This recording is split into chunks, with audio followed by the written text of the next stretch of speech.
it overflow like the rushing of the mighty winds.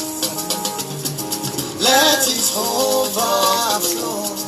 Let it overflow like the rushing of the mighty winds.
Jehovah is your name.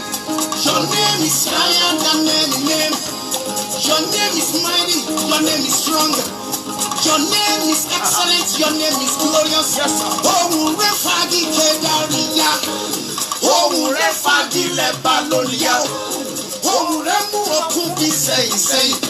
Oh, carry me okuduro. Hey, speak your word to my life. Speak your words to my situation. Let the world know that I'm happy. Oh, Bashi, very say, oh, to baby, to go.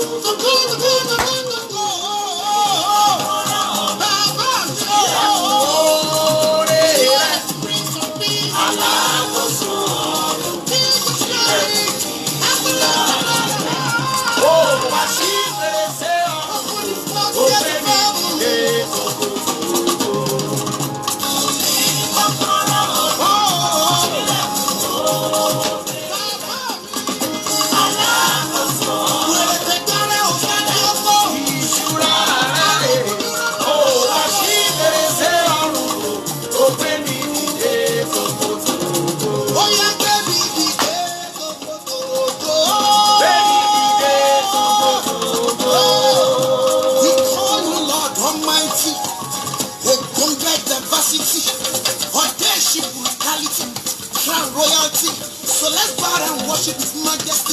Though He never went to the university, yet the capability of His mentality. God bless you, everybody, as you are joining. Good morning, good evening, wherever you are.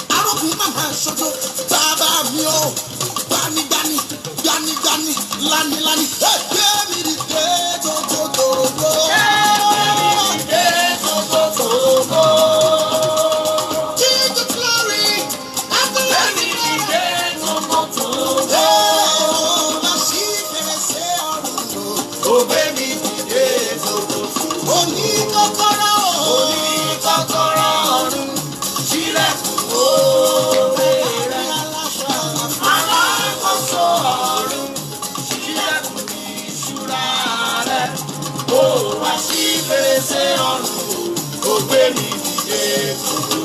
Ó ní kọ́kọ́rọ́ ọ̀run, ṣílẹ̀kùn oore rẹ̀. Alákòóso ọ̀run, Ṣílẹ̀kùn ó wá sí gbèsè ó gbé mi dìde.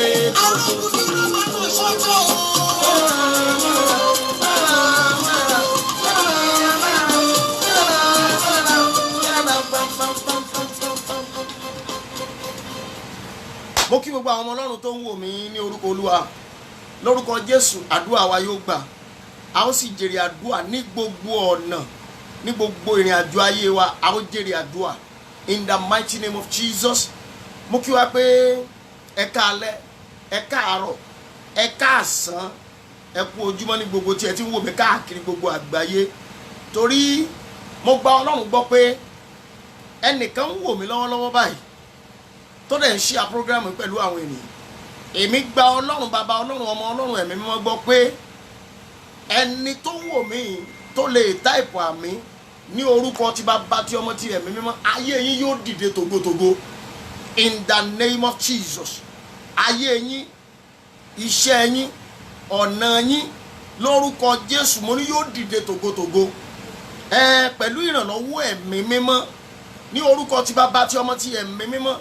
Ayé yín, ìrànlọ́wọ́ ńlá tó ṣòro gbàgbọ́, ìrànlọ́wọ́ ńlá tó ṣòro gbàgbọ́ pẹ̀lú ìrànlọ́wọ́ ẹ̀mí mímọ́ lórúkọ Jésù yóò wọlé wá bá yín. Ẹ ó sì rí ojú rere Ọlọ́run. Ayọ̀ yín tó ti ń kún kò ní dànù, ayọ̀ yẹn yóò kún àkúnwọ́ sílẹ̀. Ògo ńlá lórúkọ Jésù yóò sì wọnú àyànmọ́ yín.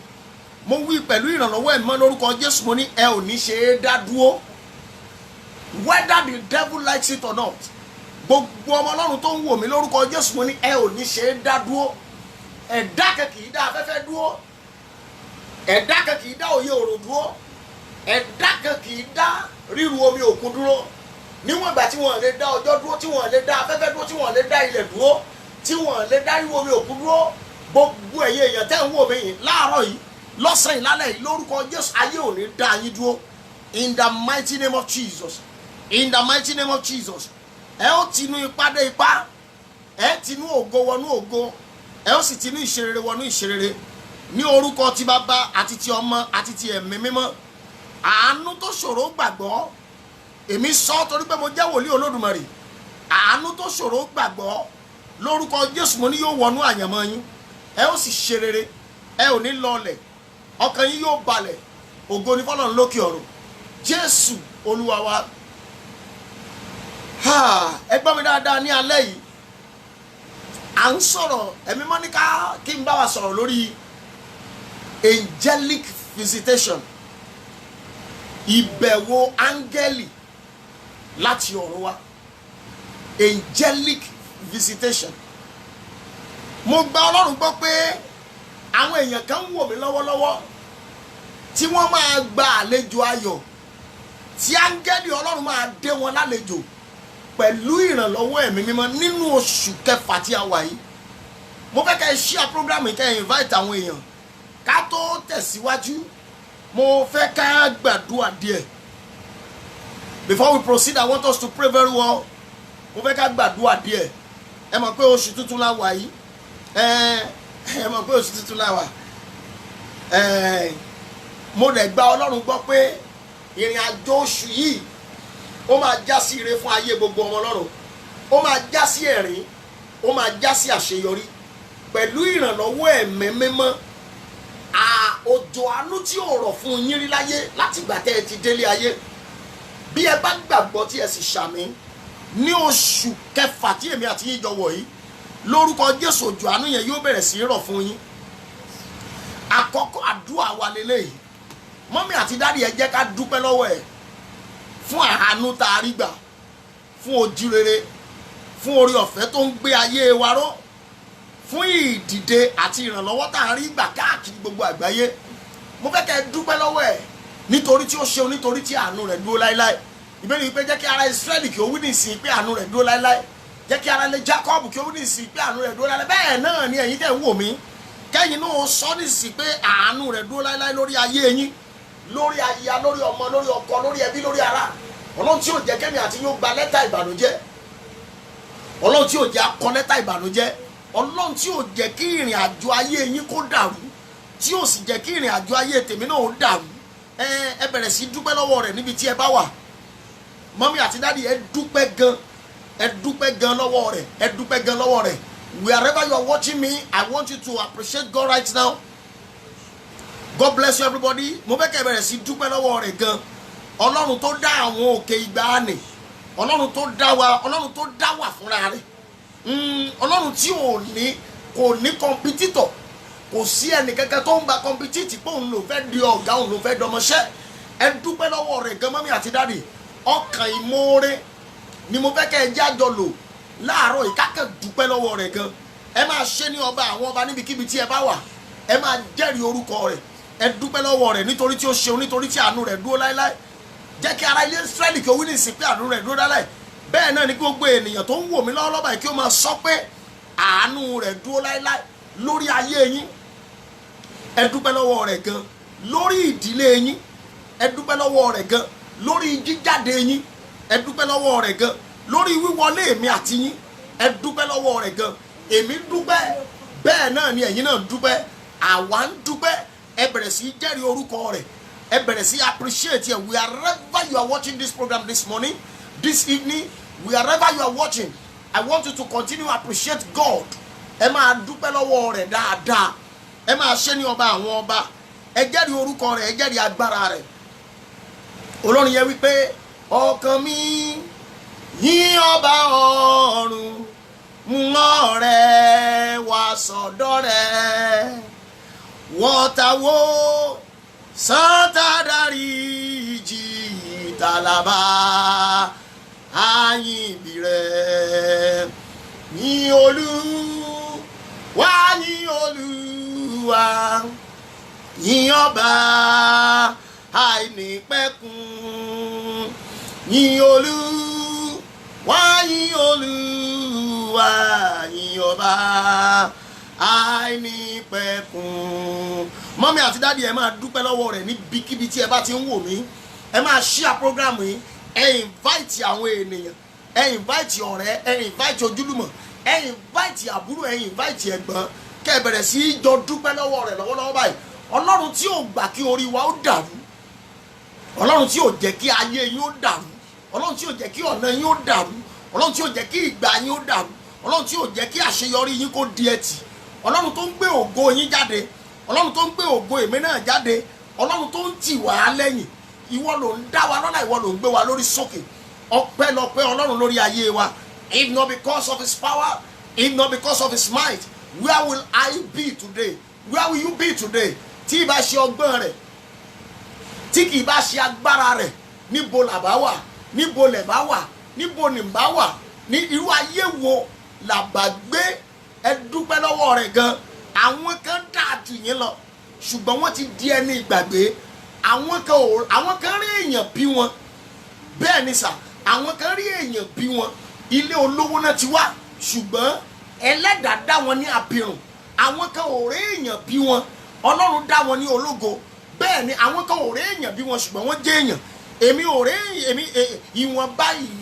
ìwọ̀nba ìwàyé mi, mo dúpẹ́ lọ́wọ́ Ọlọ́run. Èmi ò léèyàn, ṣùgbọ́n mo ní Ọlọ́run. Bẹ́ẹ̀ náà lẹ́yìn ò léèyàn tí ẹ̀yin náà sì ní Ọlọ́run. Ẹ bẹ̀rẹ̀ sí dúpẹ́ lọ́wọ́ rẹ̀. Ẹ appreciate ẹ̀ gan o. Mo fẹ́ kémi àti yín jẹ́ ọmọ tó mọ̀ọ́re. Tá a bá la oṣù tó kọjá yẹn kọjá, ẹ dúró kí là bá sọ. Tá a bá là kọjá kí lẹ fẹ́ ṣe. Ọlọ́run tó mú kémi àti yín ó là kọjá. Ọlọ́run tí ó gbà kí oṣù yẹn ó gbé wa mì. I want you to bless the name of the Lord for tonight. I want you to appreciate God for tonight. I want you to appreciate him wherever you are watching this program. As you are sharing the program, as you are inviting others, I want you to appreciate God. Àwọn kan rówó ra fóònù tó dáa ju tiẹ̀ lọ, ṣùgbọ́n hospital ni wọ́n wà. Àwọn kan gbé ìgbé ayé tó dáa ju tèmi àti yín lọ, wọn ò ní àlàáfíà. Èmi àti yín ní àlàáfíà. A wà láyé, a wà láàyè, a wà láàyè wa, a wà ní ipò tó dáa, ọkàn wa balẹ̀. Ìwọ̀nba oúnjẹ tá à ń jẹ kò ṣọwọ́ òdì sí wa lára. Ẹnìkan jẹ ráìsì sà, ó ro ráìsì kan dẹ̀ ó sásí ní ọ̀nà fún, ó dẹ̀ lọ sínú lungs ẹ̀, ó dẹ̀ gbabẹ̀ kú. o mọye ìgbà tí omi tí ata ti sápá èmi àti ẹ lórí. Àwọn èèyàn tí ẹ máa ń ṣe kankan tó yà mí lẹ́nu bí ata bá sápá yàn lórí wọ́n wà máa bomi sí àtàpàkò wọ́n á ní kí orí rẹ̀ ó lè lọlẹ̀. Ẹjọ́ ṣé orí bá ẹsẹ̀ mu? Ọlọ́run tí ò jẹ́ ó gba bí oúnjẹ lọ, Ọlọ́run tí ò jẹ́ ó gba bí omi kú, Ọlọ́run tí ò jẹ́ kémi àti ẹ ó rìn àrìn fẹsẹ̀ sí, o kò sọ́wọ́ ayákìlà, èmi àti yín ò kó sọ́wọ́ accident, èmi àti yín ò ebi olùwápa, àìsàn olùwápa, ìyà olùwápa, ikú olùwápa, ayé olùwápa, ọ̀tá olùwápa, èèyàn olùwápa, òkùnkùn olùwápa, ọ̀rẹ́ olùwápa, ọkọ olùwápa, aya olùwápa, ọmọ olùwápa. Ẹ dúpẹ́ lọ́wọ́ rẹ̀ gan, ẹ dúpẹ́ lọ́wọ́ rẹ̀ gan. Ní orílẹ̀-èdè tẹ́ wà, Ọlọ́run tí ò jẹ́ kí ìjì búburú ó jà yín. Ní àdúgbò tẹ́ wà, Ọlọ́run tí ò jẹ́ kí ìjì búburú ó jà yín. Ní inú ilé tẹ́ wà gan. Láyé àtijọ́ náà ti sọ pé èèyàn kì í gbélé ẹni kó fi ọrùn rọ̀. Àìmọye ọrùn tẹ́lòmíì ti fi rọ́ lónìí. Ẹ dúpẹ́ lọ́wọ́ rẹ̀ gan mọ́mí àti dádì. Ẹ máa dúpẹ́ lọ́wọ́ rẹ̀. Ẹ máa bá mi share program yìí pẹ̀lú àwọn èèyàn. Ẹ máa share program yìí pẹ̀lú àwọn èèyàn. Ẹ máa pè wọ́n kán jẹ́ àgbàdua. Ẹ máa dúpẹ́ lọ́wọ́ rẹ̀ gan. Èmi mọ bẹ́ẹ̀ èèyàn ṣe é dúpẹ́ lọ́wọ́ Ọlọ́run. Ẹni tí ò bá lè dúpẹ́ lọ́wọ́ ènìyàn kò lè dúpẹ́ lọ́wọ́ Ọlọ́run. Mọ́mí àti dádì, ẹ máa dúpẹ́ lọ́wọ́ rẹ̀ níbi tí ẹ bá wà. Ẹ jẹ́rìí orúkọ rẹ̀, ẹ jẹ́rìí agbára rẹ̀. Mo tiẹ̀ fẹ́ mọ bí Ọlọ́run ṣe tó nínú ayé yín. Mo fẹ́ mọ bí Ọlọ́run ṣe tó nínú ìdílé yín. Mo fẹ́ mọ bí Ọlọ́run ṣe tó lórí ẹ̀mí yín gan. Ẹ dúpẹ́ lọ́wọ́ rẹ̀ gan. Ẹ dúpẹ́ lọ́wọ́ rẹ̀ ní gbogbo ọ̀nà. Ẹ ṣé ní gbogbo ọ̀nà. Ẹ ṣé o bàbá ní gbogbo ìgbà ni mo dúpẹ́ lẹ́yìn ń dúpẹ́ ní gbogbo ọ̀nà. Ẹ ṣé o bàbá olóore ọ̀fẹ́ ẹlẹ́rù níyìn Ọlọ́run àgbáyé mo gbé ọ̀gá olóore ọ̀fẹ́ ẹlẹ́rù níyìn Ọlọ́run àgbáyé mo gbé ọ̀gá. Bí mo ti ń kọrin lọ́wọ́ ẹ̀ mo rántí orin bàbá mi nínú Olúwa kan blessed memory, bàbá Samuel Ọláyíwọlá Fọláhàn. Bàbá yẹn akọrin yẹn nígbà tó bá kọ ìṣíníyè máa ń wá, yóò sì rin ìrìn àjò yẹn nínú ẹ̀mí gan. Gbogbo ìgbà tẹ́mi náà bá ti ń kọ ìṣíníyè máa ń wá tí mo sì máa ń rin ìrìn àjò nínú ẹ̀mí gan. Orin yẹn wípé mo yin Ọlọ́run alágbára,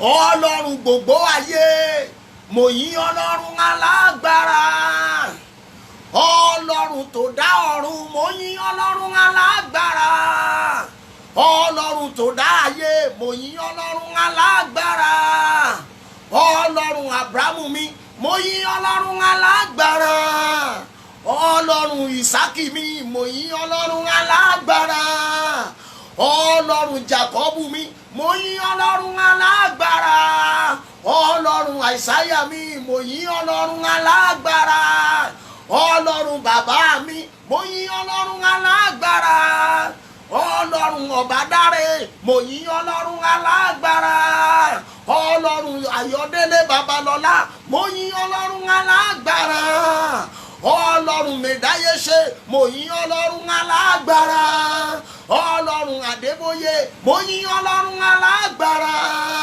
Ọlọ́run Oyèdépò mi, mo yin Ọlọ́run alágbára, Ọlọ́run Olùkọ́yà mi, mo yin Ọlọ́run alágbára, Ọlọ́run Fàṣàwẹ̀ mi, mo yin Ọlọ́run alágbára, Ọlọ́run Àbánigbẹ́rù dórí. I am serving the living God.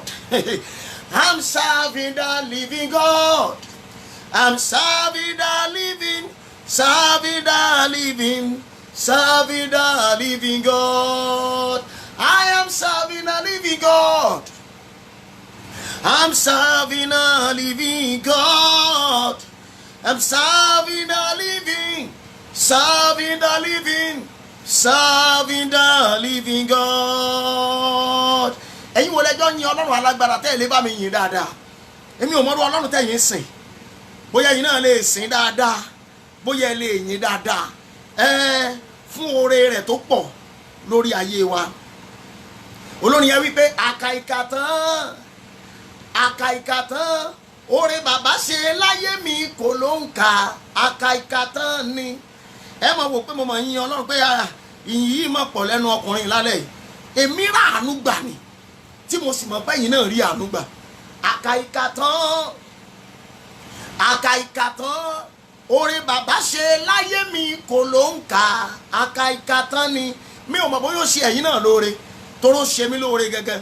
olórin yẹn tún sọ pé ó ṣe bẹ̀bẹ̀ láyé mi kò dáwọ́ dúró, àánú ni mo rí gbà, ó ń ṣe bẹ̀bẹ̀ nílé mi kò dáwọ́ dúró. aráyé ẹ wá bà mí yọ, mọ́mí àti dádì ó ní wá wòre tọ́lọ́run mi ṣe fún mi, ọwọ́ pé ẹsẹ̀ pé orí mi ò dàrú, wá wòre tọ́lọ́run mi ṣe fún mi, tó bá jẹ́wọ́ ni wàá gbowó lọ́wọ́ mi. mọ́mí àti dádì, inú mi dùn láti yan ọlọ́run dáadáa lálẹ́ yìí, inú mi sì dùn láti lè rí gbogbo ẹ̀yin ọmọ ọlọ́run tí a jọ máa ń ṣe ètò yìí papọ̀, torí láìsí ọlọ́run kò sí èmi, láìsí ọlọ́run kò sí ẹ̀yin náà, láìsí ọlọ́run kò sí ní tá à ń pè ní network, láìsí ọlọ́run kò sí ní tá à ń pè ní social media, but the existence of God bring all the existence of everything on this earth. láìsí ọlọ́run, ìdí nìyẹn tó lórin yẹn fi sọ pé láìsí ẹ̀yin kò lè sí àwa, you are the most high God. láìsí ọlọ́run kò lè sẹ́nìyàn kankan láyé, you are the most high God, Jehovah, you are the most high, you are the most high God. gbogbo ọmọ ọlọ́run mo fẹ́ kẹ́ invite àwọn èèyàn wa bí ẹ ti invite wọn. I want you to invite others tonight. Number one, do a watch party, send it to them as message, send it to them on WhatsApp, on all social media, on all the groups that you belong to, on all the groups, on all the pages. I want you to evangelize tonight. I want you to evangelize tonight. Mo fẹ́ kẹ́ ẹ kàn invite àwọn ènìyàn. ọpẹ́ wa ní orúkọ tí bàbá tí ọmọ tí ẹ̀mí mọ́. Bí ẹ̀yin ènìyàn bá rí àmì ṣe lórúkọ Jésù, ọpẹ́ wa mo ní kó ṣe ìtẹ́wọ́gbà. Ní orúkọ tí bàbá tí ọmọ tí ẹ̀mí mọ́, mọ́mí àti dáàdì mo ní kí ọpẹ́ wa kó ṣe ìtẹ́wọ́gbà. Àánú tó tayọ ní orúkọ Jésù Kristi ti Násárẹ́tì ó yá kó wọnú ìṣẹ̀dá wa, ká sì rí àánú gbà. Ògo ni fún Ọlọ́run lókè ọ̀run, ògo ni fún Ọlọ́run lókè ọ̀run. Jésù Olúwa wa, àmín àmín àmín lórúkọ Jésù. Ẹ gbọ́ ilé gbogbo ọmọ Ọlọ́run, mo fẹ́ ká gbàdúrà bíi 5 péré. Ẹ mọ̀ pé tó bá jẹ́ ti àdúrà, Ọlọ́run fún mi ní oore ọ̀fẹ́ díẹ̀, mi ò máa àdúrà gbà púpọ̀, ṣùgbọ́n ìwọ̀nba kékeré tí mo máa gbà, mo máa fẹ́ gbà dáadáa. Mo máa fẹ́ gbà dáadáa. Gbogbo ọmọ Ọlọ́run ẹ má miss program ní alẹ́ yìí. I want you to invite others. Ẹ gbọ́ mi mọ́mí àti dádì, ẹ gbọ́ mi mọ́mí àti dádì. Kí ni àdúrà àkọ́kọ́? Olúwa, nínú ìrìn àjò oṣù kẹfà yìí, ẹ mú ìdènà kúrò níwájú mi. I want everybody to pray this prayer tonight. Ẹnikẹ́ni má fi ṣeré o. O lè màdúrà gbà ní tòótọ́, o lè mọ chọ́ọ̀chì lọ, o lè jí ọmọ Ọlọ́run ní tòótọ́, ṣùgbọ́n wọ́n lè fi ìdènà síwájú àwọn ènìyàn, wọ́n lè fi ìdènà síwájú ẹ. Ọkùnrin yẹn sọ̀rọ̀, ọkùnrin tí wọ́n ń pè ní Paul apostoli sọ nínú ìwé 2 Corinthians chapter 16. Ó ní ilẹ̀kùn ńlá àti àìtàsé ó ṣí sílẹ̀ níwájú mi, ṣùgbọ́n ọ̀pọ̀lọpọ̀ ni àwọn ọ̀tá tí ń bẹ. Àwọn ọ̀tá tó wà yẹn ni wọ́n ń pè ní ìdènà. Mọ́mí àti dádì ẹ gbàdúrà. Olúwa, nínú ìrìn àjò oṣù kẹfà, ẹ mú ìdènà kúrò níwájú mi. Gbogbo ọmọ Ọlọ́run mo fẹ́ kẹ́ gbàdúrà yìí gan. Ẹnikẹ́ni má fi ṣeré. Nínú ìrìn àjò oṣù kẹfà yìí, bàbá mi mú ìdènà kúrò níwájú mi. Ẹ pé Jésù, ó yàdúrà bẹ́ẹ̀. Orúkọ Jésù, ẹ̀mí mímọ́, bàbá mi nínú ìrìn àjò oṣù kẹfà yìí, ẹ mú ìdènà kúrò níwájú mi. Ẹ mú ìdènà kúrò níwájú mi. Ẹ mú àtakò kúrò níwájú mi. Ẹ mú ìnira kúrò níwájú mi. Nínú ìrìn àjò oṣù kẹfà, ẹ mú ìdènà kúrò níwájú mi. Nínú ìrìn àjò oṣù kẹfà, ẹ mú ìdènà kúrò níwájú mi. Gbogbo ọmọ Ọlọ́run ẹ má fi àdúrà ìṣeré nínú ìrìn àjò oṣù kẹfà yìí. Bàbá mi mú ìdènà kúrò níwájú mi kí n má bàa rí ìdádúró, kí n má bàa rí àtakò. I don't want to see any stagnation. I don't want to encounter any delay. Bàbá mi ò nínú ìrìn àjò oṣù kẹfà yìí ẹ mú ìdènà kúrò níwájú mi. Gbogbo ọmọ Ọlọ́run ẹ má fi àdúrà ìṣeré níbikíbi jẹ́ bá ti ń gbọ́ mi. Ẹ mú ìdènà kúrò níwájú mi nínú ìrìn àjò oṣù kẹfà. Bàbá mi ò ẹ mú ìdènà kúrò níwájú mi. Ẹ mú àtakò kúrò níwájú mi. Ẹ mú ìnira kúrò níwájú mi. I want everybody to pray this prayer right now. Ẹ máa gbàdúrà yìí níbikíbi tí ẹ bá ti ń wò mí. Bàbá mi mú ìdènà kúrò níwájú mi. Gbàdúrà Jésù Olúwa wa. Jésù Olúwa wa. Àmín. I want you to be typing your amen wherever you're watching. Àdúrà number 2 lélẹ́yìí. Olúwa pàṣẹ kí àánú kó rọ̀gbà yí mi ká lóṣù yìí. Father, authorize the mercy should surround me this month. Ẹ gbàdúrà yìí o, ẹ má fi ṣeré, mo fi Ọlọ́run bẹ̀ yín níbikíbi tí ẹ bá ti ń wò mí. Bàbá mi pàṣẹ kí àánú kó yí mi ká níbikíbi tí mo bá wà. Kí àánú kó síwájú mi, kí àánú kó kẹ́yìn mi, kí àánú kó wà ní ọ̀tún, kí àánú kó wà ní òsì.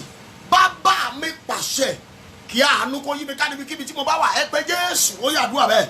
Orúkọ Jésù, ẹ̀mí mímọ́ o. Bàbá mi pàṣẹ kí àánú kó yí mi ká ní ìrìn àjò oṣù kẹfà. Bàbá mi pàṣẹ kí àánú kó yí mi ká. Bàbá mi pàṣẹ, Olúwa pàṣẹ, Olúwa pàṣẹ kí àánú kó yí mi ká. Ẹ máa táìpù àdúrà yẹn, ẹ máa táìpù ẹ̀. Ẹ̀yin lẹ́ni àdúrà yẹn, wherever you're watching me, I want you to type that prayer, type the prayer point, type your amen. Don't joke with it. Olúwa pàṣẹ kí àánú ńlá ó yí mi ká. Bàbá mi pàṣẹ kí àánú ó yí mi ká. Bẹ́ẹ̀ ni bí Ọlọ́run bá ti lè pàṣẹ kí àánú kó yí ọ ká, kò sí tí òkùnkùn fẹ́ ṣe, kò sí tí ìdènà fẹ́ ṣe, kò sí tí ìnira fẹ́ ṣe. Bàbá mi pàṣẹ kí àánú ńlá ó yí mi ká. Bàbá mi pàṣẹ kí ojú rere ńlá ó yí mi ká. Bàbá mi pàṣẹ kí ìrànlọ́wọ́ ńlá ó yí mi ká. Ẹ bẹ̀rẹ̀ sí share program yìí. Ẹ máa type prayer point yẹn. That is your personal prayer point. Olúwa pàṣẹ kí àánú ó rí mi ká. Bàbá mi pàṣẹ kí àánú kó yí mi ká. Jésù Olúwa wa. Jésù Olúwa wa. Ẹ gbọ́ prayer point eléyìí.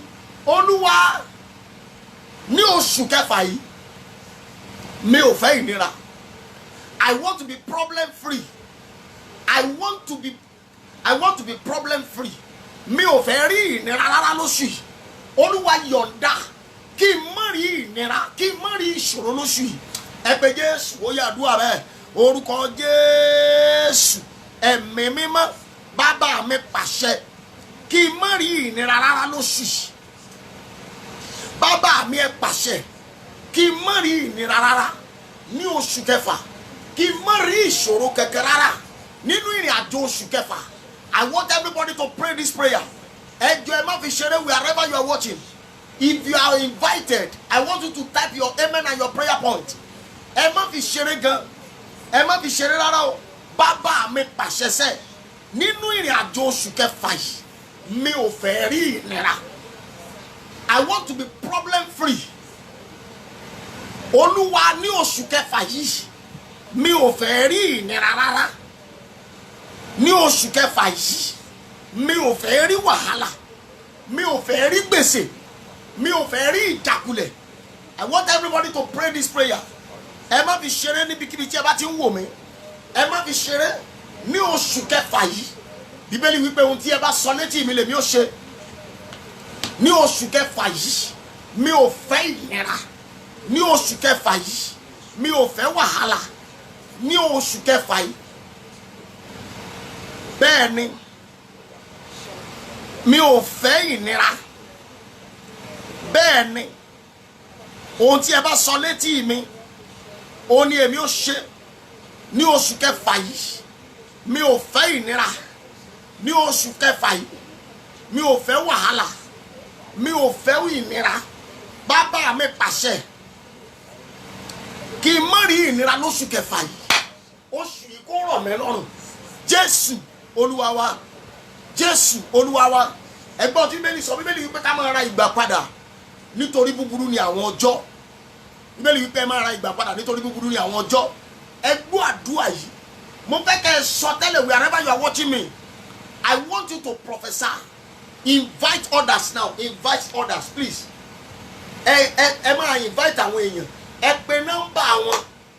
Tell them that they should join the platform. They should join the program. We want to pray. Ẹ gbàdúrà. Ẹ sọ tẹ́lẹ̀ sí oṣù yìí. Ìwọ oṣù kẹfà. Gbọ́ ọ̀rọ̀ Olúwa. Yọ̀ǹda àánú àti ire ńlá fún mi. Bíbélì sọ nínú ìwé Psalm 19, ó ní àwọn ọ̀run sọ̀rọ̀ ògo Ọlọ́run àti òfurufú fi iṣẹ́ rẹ̀ hàn, ó ní ọjọ́ dé ọjọ́ fọhùn àti òru dé òru fi mọ̀.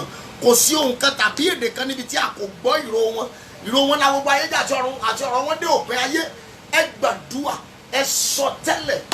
Olúwa, ìwọ oṣù kẹfà, gbọ́ ọ̀rọ̀ Olúwa. Yọ̀ǹda àánú fún mi, yọ̀ǹda ire fún mi, yọ̀ǹda àṣeyọrí fún mi. Ẹ pé Jésù, ó yá àdúrà. Orúkọ Jésù, ẹ̀mí mímọ́, ìwọ oṣù kẹfà, gbọ́ ọ̀rọ̀ Olúwa. Yọ̀ǹda àánú fún mi, yọ̀ǹda ojú rere fún mi, yọ̀ǹda ìbùkún fún mi. Ẹ máa gbàdúrà yìí wherever you are watching. Yọ̀ǹda àánú fún mi, yọ̀ǹda ìbùkún fún mi, yọ̀ǹda ojú rere fún mi, yọ̀ǹda ìrànlọ́wọ́ fún mi. Release favour for me, release blessing, release mercy, release opportunity, release upliftment for me in this month of June. The month of June, hear the voice of God. Ọjọ́ tó wà nínú oṣù kẹfà, gbọ́ ọ̀rọ̀ Olúwa. Wákàtí tó wà ńbẹ̀, ìṣẹ́jú tó wà ńbẹ̀, ọ̀sẹ̀ tó wà ńbẹ̀. Ẹ gbọ́ ọ̀rọ̀ Olúwa. I want everybody to prophesy to the weeks, prophesy to the months, prophesy to the days, prophesy to the hours, prophesy to the minutes, prophesy to the seconds. Ẹ sọ tẹ́lẹ̀ sí oṣù yìí gẹ́gẹ́. Ẹ sọ tẹ́lẹ̀ sí àwọn ọ̀sẹ̀ tó wà ńbẹ̀. Ẹ sọ tẹ́lẹ̀ sí àwọn ọjọ́ tó wà ńbẹ̀. Ẹ sọ tẹ́lẹ̀ sí àwọn wákàtí. Ẹ sọ tẹ́lẹ̀ sí àwọn ìṣẹ́jú. Ẹ sọ tẹ́lẹ̀ sí àwọn seconds. Ẹ pe orúkọ Jésù. Ìwọ oṣù kẹfà, wákàtí tó wà ńbẹ̀, gbọ́ ọ̀rọ̀ Olúwa. Ọ̀sẹ̀ tó wà ńbẹ̀, gbọ́ ọ̀rọ̀ Olúwa. Ìṣẹ́jú tó wà ńbẹ̀, gbọ́ ọ̀rọ̀ Olúwa. Ìṣẹ́jú àáyá tó wà ńbẹ̀, gbọ́ ọ̀rọ̀ Olúwa. Ẹ̀yin èèyàn oṣù kẹfà, ẹ gbọ́ ọ̀rọ̀ Olúwa. Ẹ yọ̀ǹda àánú fún mi. Ẹ yọ̀ǹda ojú rere. Ẹ yọ̀ǹda ìbùkún fún mi. Oṣù yìí mo gbọ́dọ̀ tayọ. Oṣù yìí mo gbọ́dọ̀ ṣe rere. Oṣù yìí mo gbọ́dọ̀ rí ìrànlọ́wọ́. Oṣù yìí mo gbọ́dọ̀ rí àánú. In the mighty name of Jesus. Jésù Olúwa wa. Jésù Olúwa wa. A sì máa gbọ́rọ̀ Ọlọ́run, but I want us to prophesy. I want us to prophesy. Nẹ́tíwọ̀kì kò gbà wá láàyè láàárọ̀. Ṣùgbọ́n mo mọ̀ pé ó gbà wá láàyè lálẹ́ torí òjò tó rọ̀ láàárọ̀ yìí. Ẹ gbàdúrà. Oṣù kẹfà, gbọ́ ọ̀rọ̀ Olúwa. Yọ orúkọ mi kúrò nínú àwọn tó máa sunkún lóṣù yìí. The month of June, hear the voice of God. Erase and delete my name out of the names of the people that will mourn, that will cry this month. Ẹ má fi àdúrà ìṣeré o. Oṣù kẹfà, gbọ́ ọ̀rọ̀ Olúwa. Yọ orúkọ mi kúrò nínú àwọn èèyàn tó máa sunkún lóṣù yìí. Yọ orúkọ mi kúrò nínú àwọn èèyàn tó máa rí ìbànújẹ́ lóṣù yìí. Yọ orúkọ mi kúrò nínú àwọn èèyàn tó máa rí ìjì lóṣù yìí. Ẹ pé Jésù, ó yá àdúrà bẹ́ẹ̀. Orúkọ Jésù, ẹ̀mí mímọ́, ìwọ oṣù kẹfà. You, the month of June, hear the voice of God. Erase and delete my name out of the names of the people that will mourn, out of the names of the people that will cry this month, out of the names of the people that will add accident this month. Erase and delete my name. Erase and delete my name. Oṣù kẹfà, gbọ́ ọ̀rọ̀ Olúwa. Yọ orúkọ mi kúrò nínú àwọn tó máa sunkún lóṣù yìí. Yọ orúkọ mi kúrò nínú àwọn tó máa jìyà lóṣù yìí. Yọ orúkọ mi kúrò nínú àwọn tó máa ní accident lóṣù yìí. Yọ orúkọ mi kúrò nínú àwọn tó máa rí ìbànújẹ́ lóṣù yìí. Ẹ gbàdúrà yẹn gbogbo ọmọ Ọlọ́run. I want you to invite others and share the program. Ẹ máa share program yìí lọ́wọ́lọ́wọ́. Máa fi send the message. Máa fi send the message sí àwọn ènìyàn. Ẹ má fi ṣeré. Àṣẹ ń jáde lọ́wọ́lọ́wọ́. Ọ̀rọ̀ ń jáde, òkìkí ń jáde. In the mighty name of Jesus. In the mighty name of Jesus. You, the month of June, hear the voice of God. erase and delete my name out of the names of the people that will mourn this month, out of the names of the people that will cry this month. Yọ orúkọ mi kúrò, yọ ayé mi kúrò, yọ orúkọ mi kúrò, yọ orúkọ aya mi kúrò, yọ orúkọ ọmọ mi kúrò, yọ orúkọ ẹbí mi kúrò. In the mighty name of Jesus. In the mighty name of Jesus. Oh yeah, yọ kúrò, yọ kúrò, yọ kúrò, yọ kúrò, yọ kúrò, yọ kúrò. In the mighty name of Jesus. Meleregede yaba sontolia kabo. Bidaruke delia ba sontolia kaba. Marekendaria bo sontolia. Idalupe kesketoria katonda yaba. Marekedenda yabo. Ediraga ba sontolia dagebo sontolia kaba. Mo sotele oṣù yìí gbọ́ ọ̀rọ̀ Olúwa. Yọ orúkọ mi kúrò nínú àwọn tó máa sọkún lóṣù yìí. Yọ orúkọ mi kúrò nínú àwọn tó máa ní ìbànújẹ́ lóṣù yìí. Yọ orúkọ mi kúrò nínú àwọn tó máa rí ìjì lóṣù yìí. Jésù Olúwa wa, Jésù Olúwa wa. I want you to type this prayer point. Àdúrà eléyìí lágbára gan. Ọ̀run àánú, ọ̀run ojú rere ṣí fún mi ní oṣù kẹfà yìí. Ẹ gbọ́, bí áńgẹ́lì bá lè locate Maria ní oṣù kẹfà, tí wọ́n jíṣẹ́ ayọ̀ fún ní oṣù kẹfà, ẹ gbọ́ mi sà, ọ̀run àánú, ọ̀run ojú rere gbọ́dọ̀ ṣí fún èmi àti yín náà. I want you to pray this prayer now. Heaven of mercy, open for me in the month of June. Heaven of favor, open for me in the month of June. Heaven of prosperity, open for me in the month of June. Ọ̀run ojú rere, ọ̀run ìṣe rere, ọ̀run àánú ṣí fún mi ní ìrìn àjò oṣù kẹfà. Àdúrà dàbẹ́ orúkọ Jésù.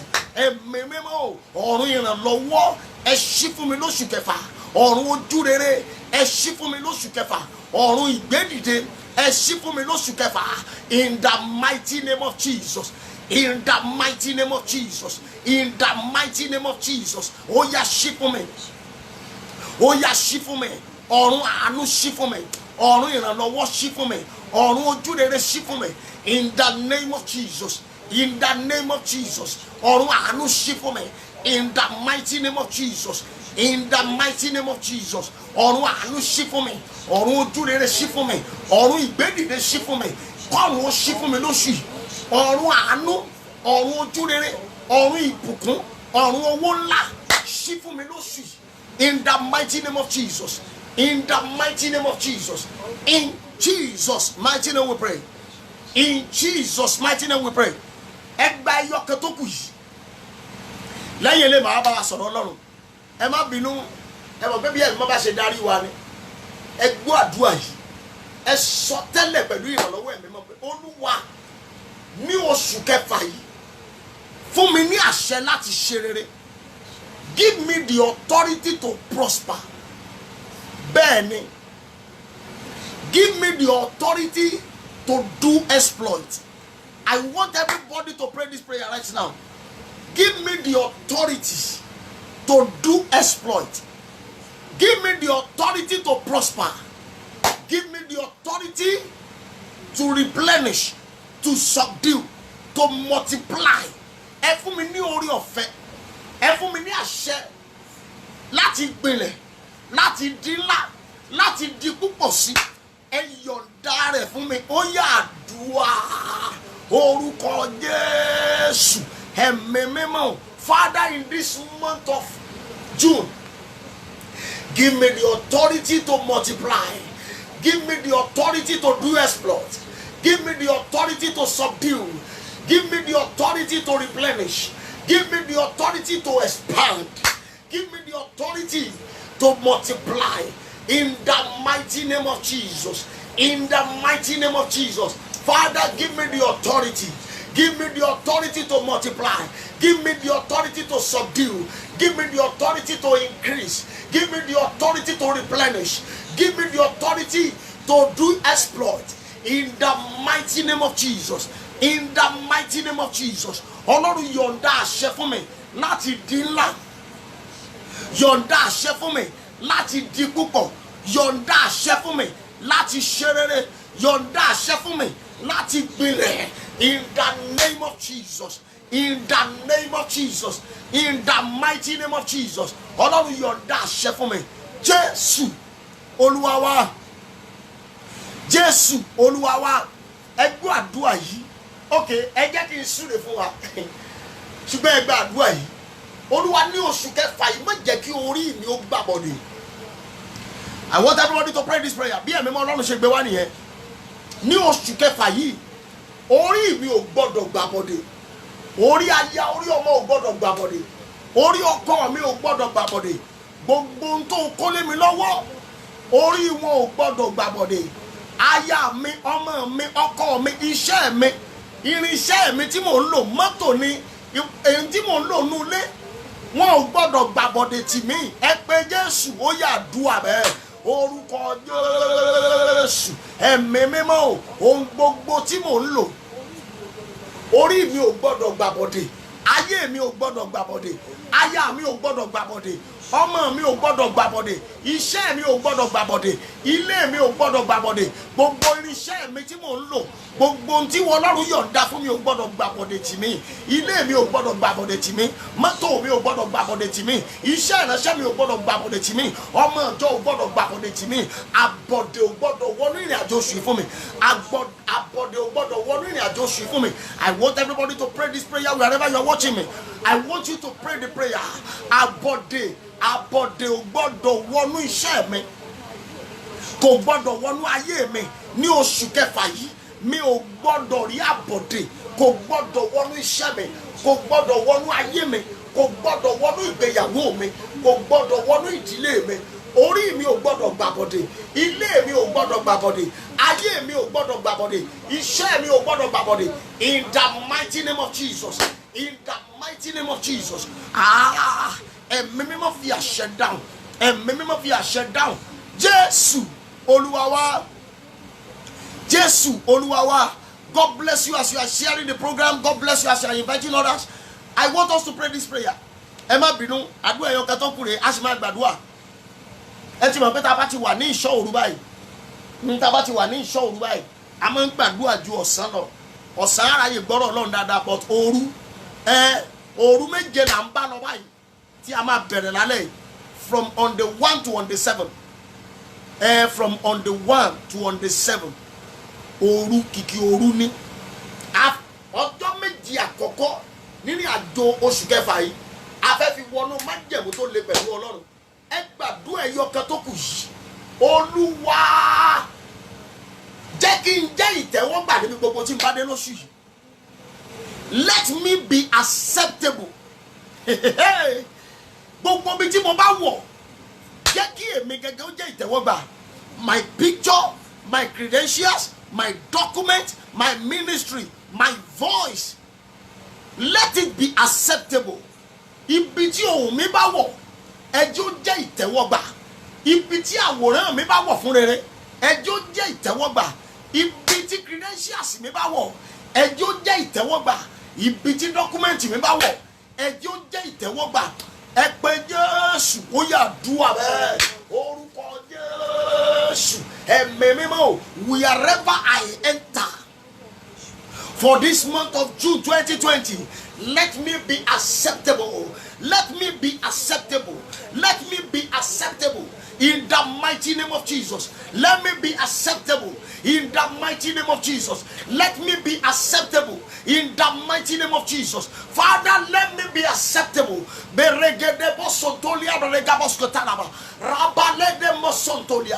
In the mighty name of Jesus. Let me be acceptable. Let my credentials be acceptable. Let my document be acceptable. Let my life be acceptable. Let my ministry be acceptable. Let my voice be acceptable. Let my picture be acceptable. Let my voice be acceptable. Gbogbo bí tí n bá wọ̀ ní oṣù yìí fún rere jẹ́ kí n jẹ́ ìtẹ́wọ́gbà. Let me be acceptable everywhere I enter in this month of June. Let my life be acceptable. Let my document be acceptable. Let my credentials be acceptable.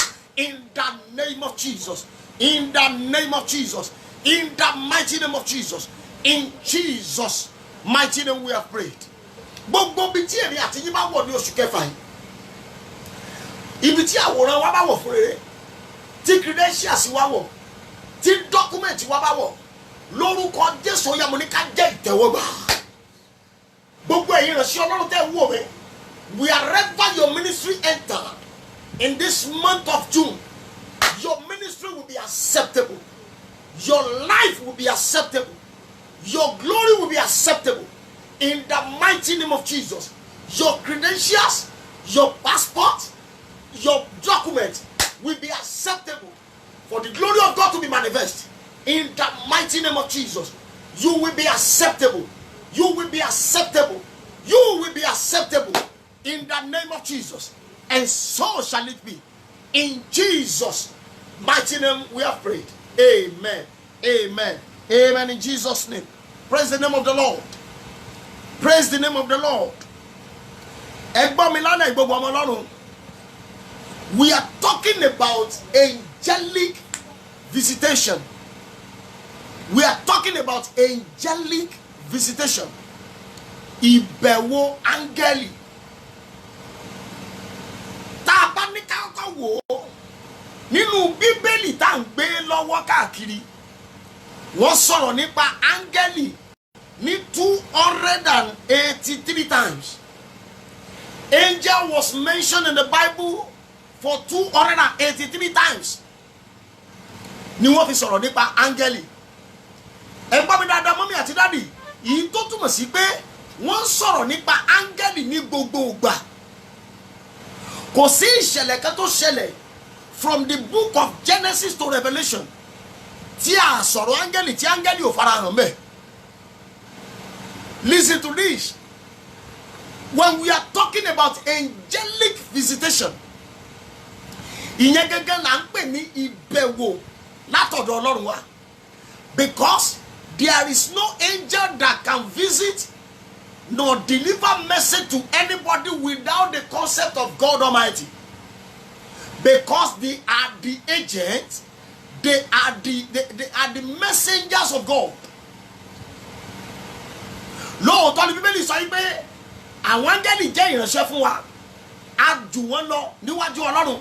But let me tell you something, they see God face to face. They hear from God face to face. And let me tell you something, God can never send a message to you direct. He will send a message to you through an angel. Ọlọ́run ò gbogbo wa yìí ká náà gbé wọn náà. Mo máa sọ fún àwọn èèyàn gbà mí gan, tẹ́lọ̀ mi bá ní mo gbọ́ ohùn Olódùmarè. Ọ̀rọ̀ yẹn fi ju báwọn èèyàn ṣe ń sọ lọ. Ẹ gbọ́ mi dáadáa gbogbo ọmọ Ọlọ́run. Ẹ máa bá mi invite àwọn èèyàn, ẹ máa bá mi share program yẹn. Àti share ẹ̀ tó bá ṣe máa ń share ẹ̀. Ẹ ṣe watch party. Ẹ send there with message. Ẹ send there sí àwọn ènìyàn. I want you to invite others. Torí fún ọjọ́ méjèèje tá a fi máa ṣe ṣóòrù yìí, ìbẹ̀wò áńgẹ́lì la fẹ́ ṣẹlẹ̀ lórí. Angel can visit you to fight for you. They can visit you to bless you. They can visit you to guide you. They can visit you to do anything. They can bring favor for you. They can kill your enemy. They can fight for you at any length. Even to any length. Ẹ gbọ́ mi sà. Ọlọ́run ò lè bá ènìyàn sọ̀rọ̀ direct. Ẹ má ṣì mí gbọ́ o. Ó bá Mósè sọ̀rọ̀. Ó ń bá àwọn ènìyàn sọ̀rọ̀. Ṣùgbọ́n direct voice of God is heavier than human ear. Áńgẹ́lì ni ó ṣe alàgàtà láàrin ènìyàn àti Ọlọ́run. Let me give you an example. Ọjọ́ tí Ọlọ́run fi ara hàn gbogbo àwọn Ísírẹ́lì, tí ògo Ọlọ́run ṣíji bo àgọ́, tí Ọlọ́run sọ̀rọ̀ láti inú kùrukùru, Bíbélì wípé gbogbo wọn ò lè dúró, ẹ̀rù bà wọ́n sà. Wọ́n lọ sọ fún Mósè lọ́mọ gbóhùn Ọlọ́run fúnra rẹ̀, ní tó o bá sọ, ní tó o bá ti lọ́nà ń wí náà lágbọ́. Let me tell you something. Even all the prophets, we can say that I hear the voice of God. God will send an angel to you yóò bá áńgẹ́lì sọ̀rọ̀ áńgẹ́lì yóò bọ̀ sọ̀rọ̀ torí ohun ọlọ́run heavy ju gbogbo nǹkan àgbọ̀ yìí lọ. That is the main point. Mósè gbọ́ ohùn rẹ̀ Ísírẹ́lì ò lè dúró níwájú Mósè mọ́. Mósè rí ọlọ́run lójúkorojú. Àwọn ènìyàn sọ Mósè pé kó máa daṣọ bojú tó bá ti fẹ́ bá wọn sọ̀rọ̀ torí ojú rẹ̀ dàbí iná pa èédú bí ẹ̀sìkọ́tà rẹ̀. Ìdí nìyẹn sà ọlọ́run àdìídì mọ̀ọ́mọ̀ máa fi áńgẹ́lì rẹ̀ sáàárín ènìyàn àti ọlọ́run. Let me give you an example. Ẹ wo oòrùn tó ràn yìí ọlọ́run ń dàrẹ́ tiẹ̀ bó ṣe wù ní ṣe bọ́lọ̀ ló dáa but kò tí ì sí ẹ̀dá kan tó lè ṣíjú wo oòrùn direct kò tí ì sí ẹ̀dá kan sà tó lè sọ pé òkè kí kùrukùru ó kú ò kí oòrùn ó ràn sí ayé direct láti ọ̀dọ̀ ọlọ́run wá tí oòrùn bá ràn direct sí ayé ẹ gbọ́ mi dáadáa mọ́mí àti dádì tí oòrùn bá fi lè ràn direct sí ayé kẹ́ ẹ gbà pé ayé ti fẹ́ parẹ́ ẹ wò gbà míì tí oòrùn bá mú tí gbogbo ọmọ complain ó ń ta mí lára oòrùn ti pọ̀ jù kíní kùrukùru dẹ̀ cover ẹ̀ because ibi tí oòrùn wà sí wa ó jìnnà bàjẹ́ tí ò bá sí kùrukùru tó cover agbára oòrùn tí oòrùn bá ràn direct sí ayé gbogbo ayé àjọ́nà. And let me tell you this torí pé kùrukùru bò ó jẹ́ ká lè mọ gbádùn òrùn ká lè mọ gbádùn atẹ́gùn díẹ̀díẹ̀ bẹ́ẹ̀ náà ni áńgẹ́lì ṣe wà láàrin ènìyàn àti ọlọ́run. They are the third party. Ẹ gbọ́ mi sà àwọn ni third party màá mú wa lọ sínú bíbélì dáadáa àwọn ni third party láàrin ènìyàn àti ọlọ́run.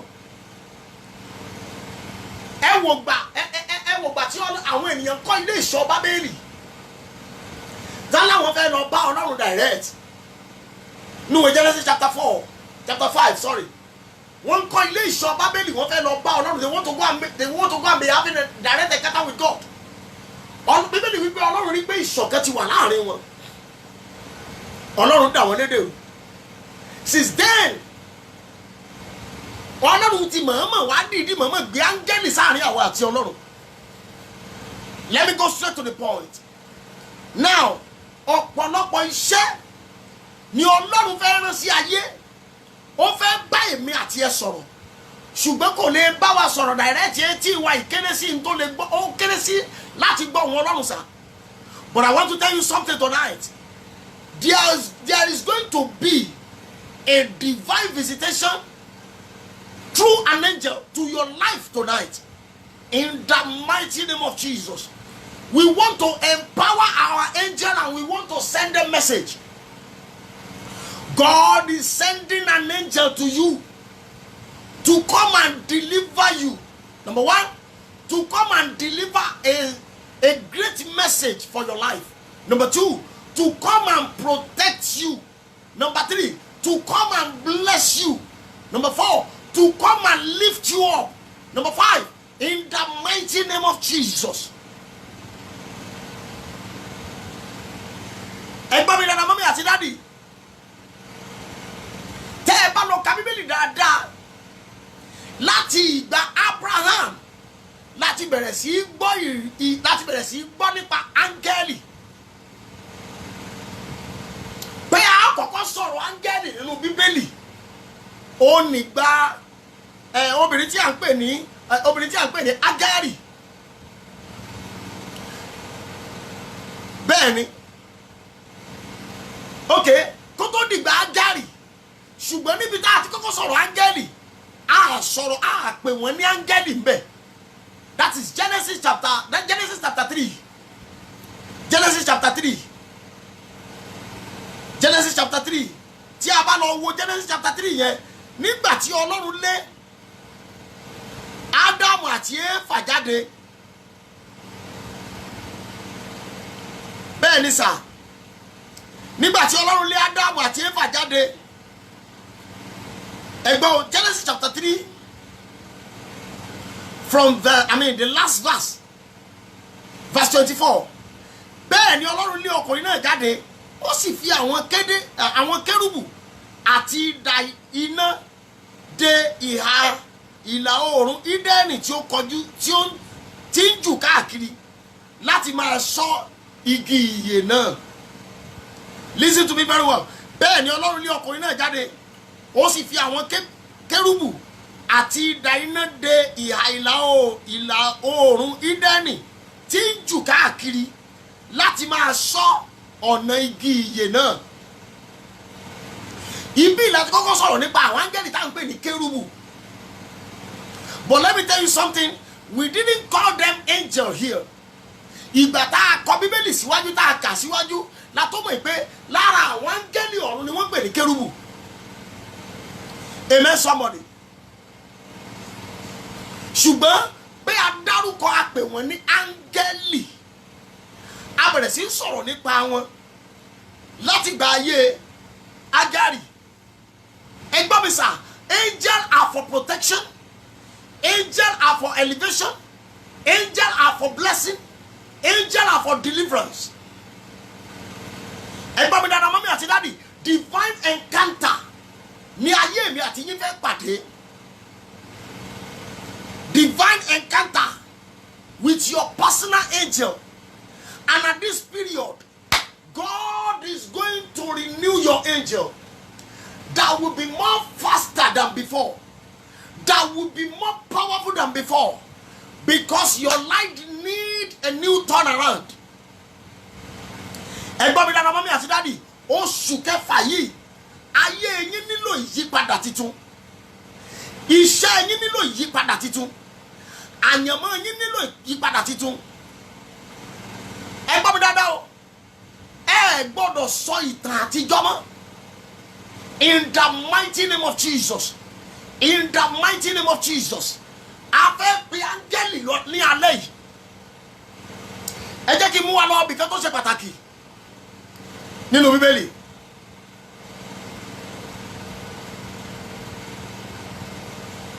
Ẹ jẹ́ kí n mú wa lọ bìkan tó ṣe pàtàkì.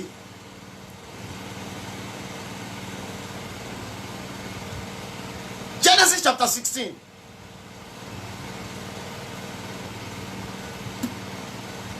Okay. Ẹ jẹ́ kí n lọ sí Genesis chapter 18. Genesis chapter 18.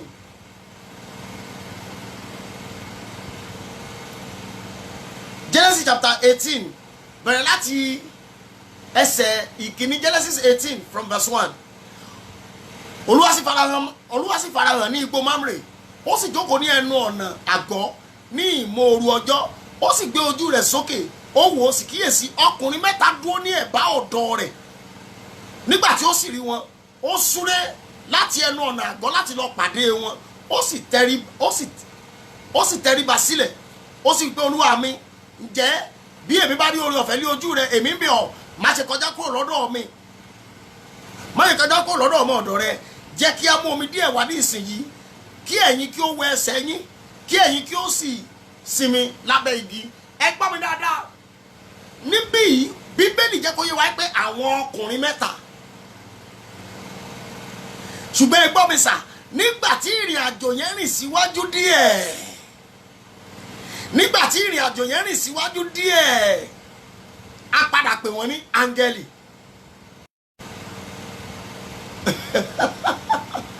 Ìdí nìyẹn lálẹ́ yìí, I want to tell you something. Your angel, áńgẹ́lì yín máa paradà di ènìyàn láti wá ràn yín lọ́wọ́. Áńgẹ́lì rẹ sà, tí Ọlọ́run máa rán sí ọ, yóò gbé àwọ̀ ènìyàn wọ̀ bíi tèmi yìí. Lórúkọ Jésù yóò sì ran ayé rẹ lọ́wọ́. In the mighty name of Jesus. In the mighty name of Jesus. Ẹ gbọ́, ìdí nìyẹn tí obìnrin yẹn fi kọrin yẹn, àǹtí yẹn kọrin yẹn. Ó ní ta ni áńgẹ́lì rẹ? Ṣé wòlíì rẹ ni? Tàbí olùṣọ́ àgùntàn? Ọ̀rẹ́ bàbá tàbí ìyá? Ọlọ́run lè dìídì mọ̀ọ́mọ̀ gbé áńgẹ́lì rẹ wọnú wòlíì láti ràn ọ́ lọ́wọ́. Bẹ́ẹ̀ ni sà, Ọlọ́run lè gbé áńgẹ́lì rẹ kó wọnú ènìyàn, ẹni tó mọ̀ rí dáadáa, yóò rẹ̀ lọ́wọ́ láti lè débi tó ń lọ. You need an encounter with your angel, whether you believe it or not tonight. Whether you believe it or not tonight, áńgẹ́lì rẹ yóò di ènìyàn, yóò sì wá ràn ọ́ lọ́wọ́. ní orúkọ Jésù Kristi mo ní áńgẹ́lì rẹ yóò di ènìyàn yóò wà ràn ọ́ lọ́wọ́. Ẹ gbọ́ mi gbà mí, ẹ gbọ́ mi sà, at times ó máa ń nira fún ènìyàn láti ran ènìyàn lọ́wọ́. It's very difficult at times for human being to help others. But if your angel enter to their lives, they will help you without looking back. Bẹ́ẹ̀ ni sà, gbàgbé ẹ̀ pé ẹnìkan láhùn, ẹnìkan ò kì í ṣèyàn láàánú, áńgẹ́lì rẹ ni kò bẹ̀ lọ́wọ́ ẹ̀. Áńgẹ́lì rẹ ni kò képe. Ẹ jẹ́ kí n sọ òtítọ́ ọ̀rọ̀ kan fún wa lálẹ́ yìí. Kò sí ẹ̀dá náà tó lè dédé fínúfíndọ̀ kó kí ọwọ́ bọnú àpò àbí kó gbó owó lákàntì ẹ̀ kó dẹ̀ transfer ẹ̀ sí ẹ. If that person is not convinced by your angel, mo pa ní àṣẹ, mi ò mọ ẹ̀dá tó máa rí àmì ṣe lálẹ́ yìí, áńgẹ́lì rẹ lórúkọ Jésù yóò lọ pe ire wálé fún ọ. In the mighty name of Jesus. Áńgẹ́lì rẹ lórúkọ Jésù yóò lọ pe àánú wálé fún ọ sà. In the mighty name of Jesus. Áńgẹ́lì rẹ lórúkọ Jésù yóò lọ ṣí ilẹ̀kùn ojú rere fún ọ. In the mighty name of Jesus. Whether the devil likes it or not, your angel will lead you to your benefactor. In the mighty name of Jesus. Bẹ́ẹ̀ni, mo lè rántí ní ọdún kan, Ọlọ́run lò mí fún ẹnìkan, èmi gan mọ̀ pé áńgẹ́lì rẹ̀ ló ṣiṣẹ́. Ẹni yẹn wà ní ìkóríta tí ò ti sí gẹ́gẹ́ tó ti fẹ́, tí ọ̀tá rẹ̀ tó gẹ́gẹ́ ti fẹ́ ṣẹ̀sìn lẹ́mìí bó ti dáwọ̀ yìí. Ọ̀tá ti fẹ́ fi ṣẹ̀sìn. Ó ní ìdí owó kan. Ẹni yẹn fẹ́ travel out. Ó ní ìdí owó kan. Owó tí ẹni yẹn nílò jẹ́ gbogbo owó tí ẹni yẹn nílò ó kù bí 100,000. Èmi gangan ní 150,000 lákàntì. Mo kàn jí láàárọ̀ ọjọ́ yẹn ni. Àárò ẹni yẹn dẹ̀ ń sọ mí. Àárò rẹ̀ ń sọ mí gan.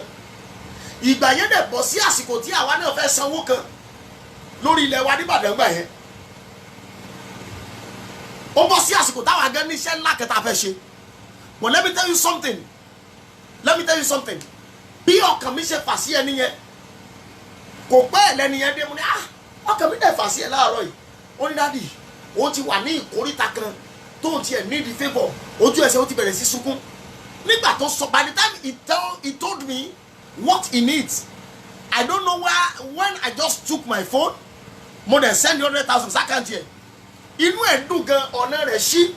After ìgbà tí mo tó ṣe fún tán, ní àwọn èèyàn ṣètò rán mi létí pé àwa gan ní ìdí owó fún church.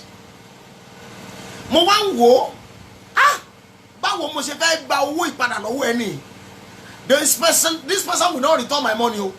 Torí immediately bó ṣe kúrò lọ́dọ̀ mi, bẹ́ẹ̀ ló ti gbabi tó ti fẹ́ ra tíkẹ́ẹ̀tì lọ. Mo wá ń bá ara mi jà nínú ara mi. Why am I doing this? Why will I do this? I need money for myself, but I have done it for somebody. Áńgẹ́lì rẹ̀ ni. Mi ò mẹ́nìkan tó máa ṣàmì, mi ò mẹ́nìkan tó máa táìpù àmì lọ́wọ́lọ́wọ́ báyìí. Níbi tó ò lérò pé o ti lè rí ìrànlọ́wọ́, lórúkọ Jésù, áńgẹ́lì rẹ kó lọ gba ìrànlọ́wọ́ wá níbẹ̀. In the mighty name of Jesus. In the mighty name of Jesus. Níbi tó ò rò kàn sí pé o ti lè rí ojú rere. Níbi tó ò rò kàn sí pé o ti lè rí àánú. Níbi tó ò rò kàn sí pé o ti lè rí ìrànlọ́wọ́. Èmi sọ torí pé mo jẹ́ wòlíì Olódùmarè. Áńgẹ́lì rẹ lórúkọ Jésù yá kó lọ pe ìrànlọ́wọ́ wá fún ọ. In the mighty name of Jesus. Ẹgbọ́n nǹkan tí áńgẹ́lì tún lè ṣe. Ẹ gbọ́ mi dáadáa o. Wọ́n ṣe fún Abraham.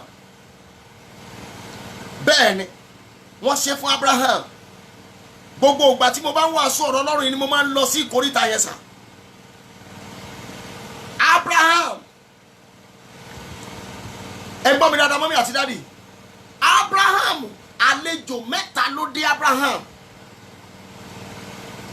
This is what your angel can do for you at times. They can disappear. Ẹni pé mo sọ lẹ́ẹ̀kan, wọ́n lè wọnú ẹni tí ó jẹ́ ènìyàn rẹ̀. Ẹ jẹ́ wọnú àdúrà lọ. kí wọ́n dẹ̀ fi ràn ọ́ lọ́wọ́. Angel áńgẹ́lì ọkùnrin mẹ́ta Bíbélì jẹ́ kó yé wa pé wọ́n dé Abraham lálejò ṣùgbọ́n nígbà tí wọ́n ń lọ wọ́n kù méjì níbo lẹ́yọ kan tó kù wà. Àṣírí tí ọ̀pọ̀lọpọ̀ ò mọ̀ nìyẹn o. Kàkà kí Abraham wọ́n di ọlọ́mọ láyé áńgẹ́lì ó ya paradà láti wọnú Sárà láti di ọlọ́mọ ni. Ẹ gbọ́ mi sà, Bíbélì ò fi yé wa pé ẹni yẹn lọ kúrò lọ́dọ̀ wọn. Bíbélì ò fi yé wa pé ó disappear. Ṣùgbọ́n immediately tí wọ́n súre fún Sárà, ojú ẹsẹ̀ tí wọ́n súre fún Sárà láti gbúrò áńgẹ́lì ẹyọkan tó kù mọ́. Àwọn áńgẹ́lì méjì, àwọn ọkùnrin méjì ló kù tí wọ́n ń bá Abraham sọ̀rọ̀. Mo rán áńgẹ́lì yín jáde sà láti lọ wọnú aláàánú yín lórúkọ Jésù, ó yá kó fún yín ní ẹ̀tọ́ yín sà. In the mighty name of Jesus. In the mighty name of Jesus. Ibi láti fẹ́ wọnú àdúrà lọ. Èmi àti ẹ fẹ́ rán áńgẹ́lì wa níṣẹ́. Bẹ́ẹ̀ ni sà, your angel can destroy, your angel can build, your angel can recreate, your angel can demolish. Ẹ rí pé mo ti sọ̀rọ̀ áńgẹ́lì kọjá rí. But at this period, this sermon is coming in a new form. A fẹ́ rán áńgẹ́lì wa jáde. Angelic visitation. Ó la fẹ́ ṣe lọ́sẹ̀ yìí fún odidi ọjọ́ méje tó rà máa gba àdúrà kan. Ẹ rí pé lockdown, wọ́n ti ń shift lockdown báyìí. Wọ́n ti release the churches, wọ́n ti release the mosque, wọ́n ti release the market. Gbogbo èèyàn ti ń jáde. But let me tell you something. Bí wọ́n ṣe ń release lockdown yìí, tí wọ́n ń ṣí wàhálẹ̀ ní orúkọ tí Bàbá tí Ọmọ tí Ẹ̀mí Mímọ́, áńgẹ́lì rẹ̀ sà, áńgẹ́lì yín mà, áńgẹ́lì mi sà, lórúkọ Jésù ó máa ṣí ọ̀run fún wa. In the name of Jesus. In the mighty name of Jesus. Ẹ gbọ́ àdúrà yìí sà. Tí àbàrà áńgẹ́lì wa ń ṣe, ẹ rí pé mo ti sọ́rí nínú sámọ̀ wa tó kọjá. Áńgẹ́lì rẹ̀ lè dúró kó máa wòran tí ò sì ní ṣe nǹkankan.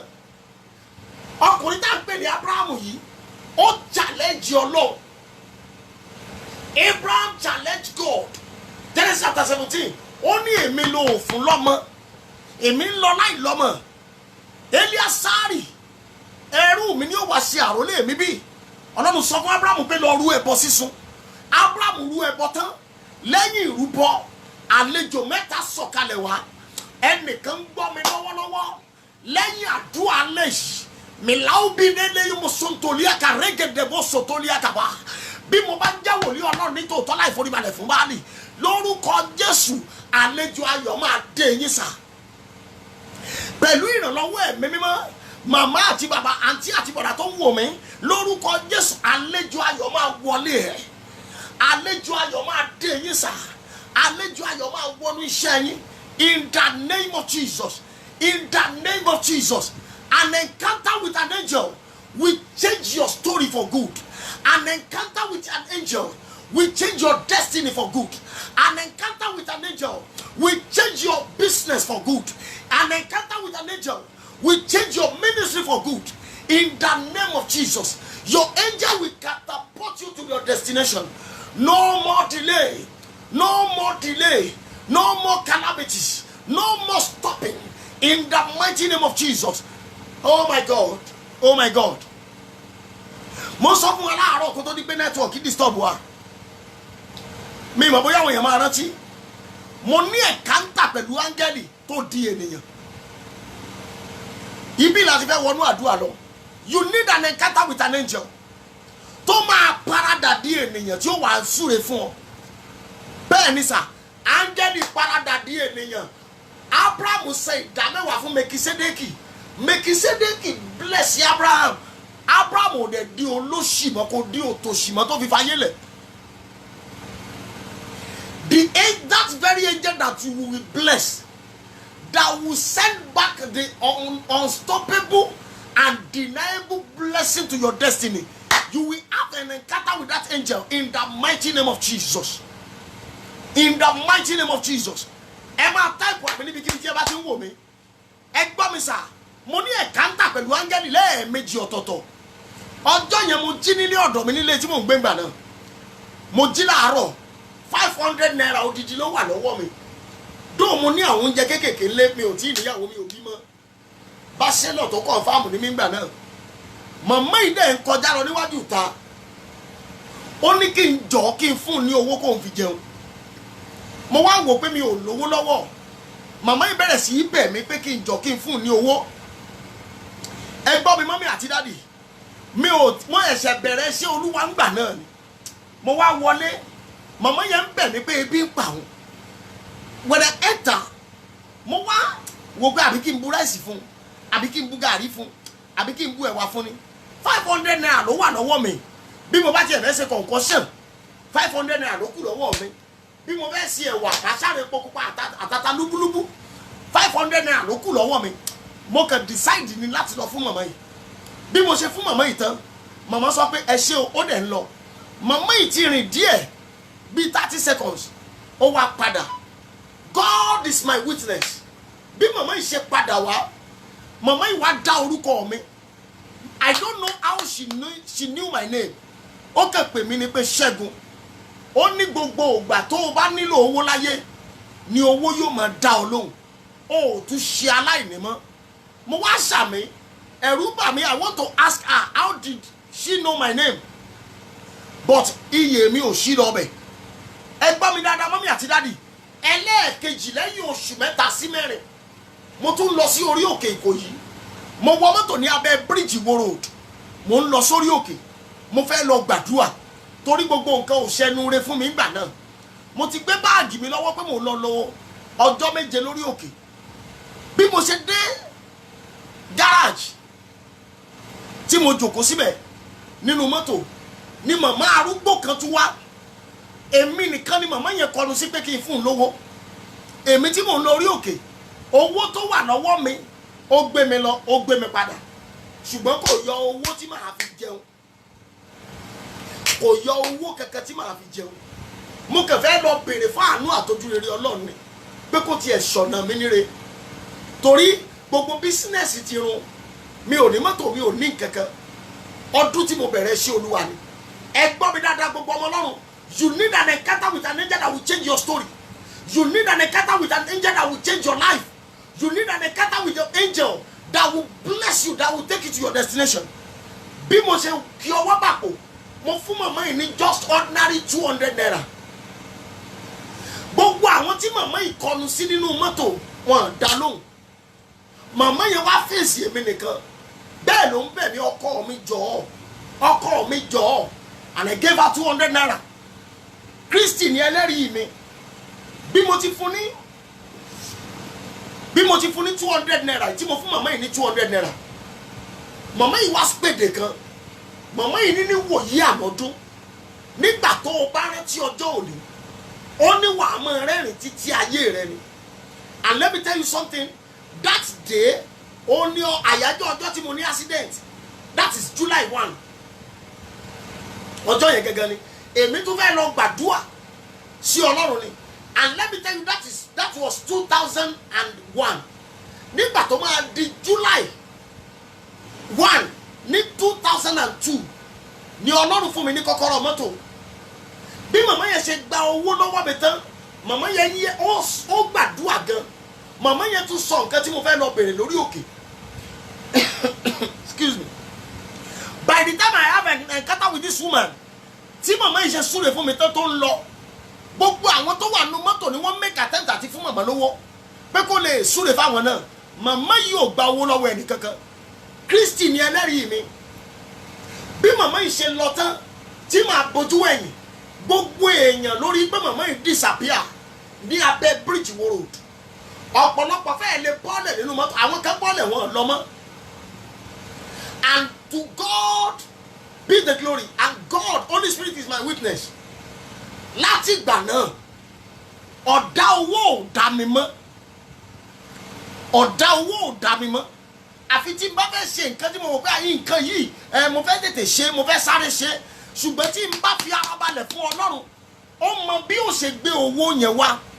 At times, if I don't have money, tí ò sí owó ní account, tí ò sí owó ní everywhere, Ọlọ́run á kẹ́ sọ fún mi pé lọ wo bí báyìí owó wà ńbẹ̀. Ó wá máa ń dàbí ìgbà míì lójú ara mi pé àbí mo ṣẹ́ṣọ́ owó. You need an encounter with an angel that will bless your life. Áńgẹ́lì yẹn la fẹ́ pè báyìí. After tonight, I may not preach. I may not have a long preaching like this anymore. Torí odidi ọjọ́ méje la fẹ́ fi bèrè fún ìwàláàyè áńgẹ́lì, ìwàláàyè Ọlọ́run. I want everybody to pray tonight. Bí áńgẹ́lì bá lè lọ dé Abraham lálejò, tí wọ́n fi ẹnìkan ṣí ọfà, tí wọ́n yọ̀ǹda ẹnìkan láti wọnú Sárà lọ. And let me tell you something. Ísákì nìkan ní ẹnìkan ṣoṣo tí ègún ìdílé ọjà nínú ìrìnàjò ìdílé Abraham kò kó ìyàwó jọ. Ìyàwó rẹ̀ ní ègún jà torí pé ó sùn sórí ibùsùn Sárà. Bẹ́ẹ̀ ni wọ́n kò sí nǹkankan ìrìnàjò ayé rẹ̀ lọ because he is an angelic blessing to the life of Abraham. I want everybody to pray tonight. Olúwa yọ̀ǹda áńgẹ́lì kan fẹ́mi náà kó wá súre fún mi lóṣù yìí. Yọ̀ǹda áńgẹ́lì kan fẹ́mi náà kó wá dé mi lálejò lóṣù yìí. I need an angel that will visit me. I need an angel that will pray for me. I need an angel that will support my ministry. I need an angel that will take me to my next level. I need an angel that will bless my ministry. I need an angel that will turn my life around. Ẹ gbàdúrà, Olúwa yọ̀ǹda áńgẹ́lì kan fẹ́mi náà. Jẹ́ kí n ní ìbápàdé pẹ̀lú áńgẹ́lì kan tí ó yí ayé mi padà. Ẹ pé Jésù, ó yàdúrà orúkọ Jésù. Ẹ̀mí mímọ́, Olúwa mo fẹ́ ní ìbápàdé pẹ̀lú áńgẹ́lì kan tí ó yí ayé mi padà. Mo fẹ́ ní ìbápàdé pẹ̀lú áńgẹ́lì kan tí ó yí àyànmọ́ mi padà. Mo fẹ́ ní ìbápàdé pẹ̀lú áńgẹ́lì kan tí ó yí iṣẹ́ mi padà. In the mighty name of Jesus. In the mighty name of Jesus. I want to have an encounter with an angel that will change my story. I want to have an encounter with an angel that will change my destiny. I want to have an encounter with an angel that will take me to my destination. In the name of Jesus. In the name of Jesus. In the name of Jesus. Láti ìsinsìnyí lọ, mo fẹ́ ní ìbápàdé pẹ̀lú áńgẹ́lì náà. Mo fẹ́ ní ìbápàdé pẹ̀lú áńgẹ́lì kan. Èyí tí ó yí ayé mi padà. Olúwa yọ̀ǹda rẹ̀ fún mi. Olúwa yọ̀ǹda rẹ̀ fún mi. Arise, O God. Arise, O God. Release an angel of blessing for me.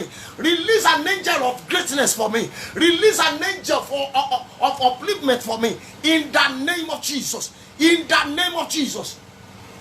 Jésù Olúwa wa. Jésù Olúwa wa. Ẹ má fi àdúrà ìṣeré lálẹ́. Ẹ má fi àdúrà ìṣeré lálẹ́. Ẹnikẹ́ni má fi àdúrà ìṣeré. I want every one of you to pray this prayer tonight. Father, release an angel for me that will lay hands on me, that my destiny will be favored. Ẹ má bínú,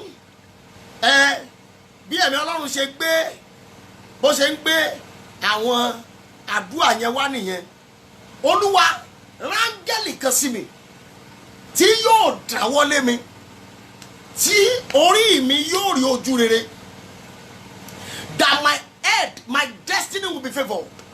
I want you to share this program tonight. Òru méje là ń lọ, òru méje là ń lọ, òru méje là ń lọ. Ẹ máa wo iṣẹ́ tí áńgẹ́lì tá fẹ́ fi áńgẹ́lì ṣe o. You will see how we are going to use our angel. Whether you like it or not, your angel will help you. Your angel will bless your life. Olúwa yọ̀ǹda áńgẹ́lì kan fún mi. Yọ̀ǹda áńgẹ́lì kan fún mi.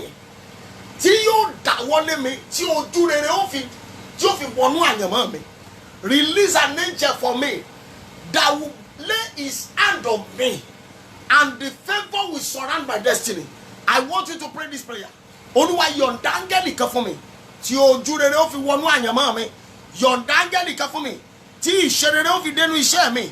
yọ̀ǹda áńgẹ́lì kan fún mi lálẹ́ ẹ pé Jésù ó yá dúà orúkọ Jésù ẹ̀mí mímọ́ ẹ yọ̀ǹda áńgẹ́lì kan fún mi tí yóò ṣọ̀nà mi níre ẹ yọ̀ǹda áńgẹ́lì kan fún mi tí yóò ṣọ̀nà mi níre ẹ yọ̀ǹda áńgẹ́lì kan fún mi tí yóò gbé mi wọ bí ìṣerere ẹ yọ̀ǹda áńgẹ́lì kan fún mi tí yóò gbà mí lọ́wọ́ ìnira ẹ yọ̀ǹda áńgẹ́lì kan fún mi tí yóò gbé orí mi sókè ẹ yọ̀ǹda áńgẹ́lì kan fún mi in the mighty name of Jesus, in the mighty name of Jesus.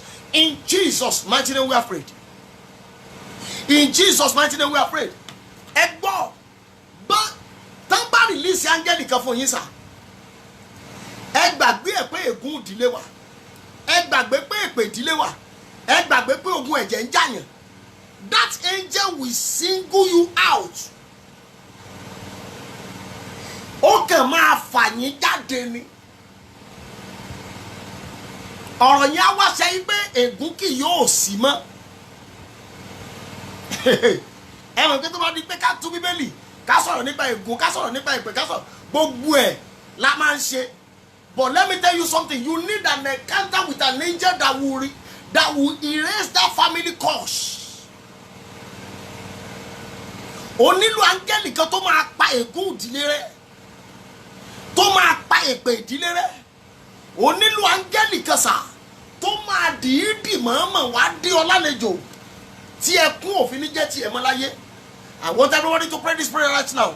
Olúwa yọ̀ǹda áńgẹ́lì kan fún mi tí ó fún mi ní ọjọ́ ẹ̀yẹ. Olúwa yọ̀ǹda áńgẹ́lì kan fún mi tí ó fún èmi náà ní ọjọ́ ẹ̀yẹ láyé. Ẹ pé Jésù ó yá dúà orúkọ Jésù ẹ̀mí mímọ́ Olúwa yọ̀ǹda áńgẹ́lì kan fún mi tí ó fún mi ní ọjọ́ ẹ̀yẹ. Yọ̀ǹda áńgẹ́lì kan fún mi, yọ̀ǹda áńgẹ́lì kan fún mi tí ó fún mi ní ìṣerere. Yọ̀ǹda áńgẹ́lì kan fún mi tí ó fún mi ní ọjọ́ ìgbédìde láyé. Yọ̀ǹda áńgẹ́lì kan fún mi tí ó fún mi ní ọjọ́ ìrànlọ́wọ́. Yọ̀ǹda áńgẹ́lì kan fún mi, ẹ yọ̀ǹda áńgẹ́lì kan fún mi, ẹ yọ̀ǹda áńgẹ́lì kan fún mi. Jésù Olúwa wa, Jésù Olúwa wa. Oh my God, oh my God, mo ń gbọ́ ohùn Olúwa lọ́wọ́lọ́wọ́ báyìí. Whether you like it or not, because you are watching this program tonight, ẹ gbọ́ ohùn Olúwa tí mo gbọ́ láti ìsinsìnyí lọ, láti ìsinsìnyí lọ, aṣọ tí wọ́n ń pè ní aṣọ ìdílé tí máa ń fa ogun ìdílé wá. Mo sọ pẹ̀lú ìrànlọ́wọ́ ẹ̀mí mímọ́, áńgẹ́lì tó dúró tì ọ́ lórúkọ Jésù yá kó bọ́ kúrò lọ́rùn ẹ̀.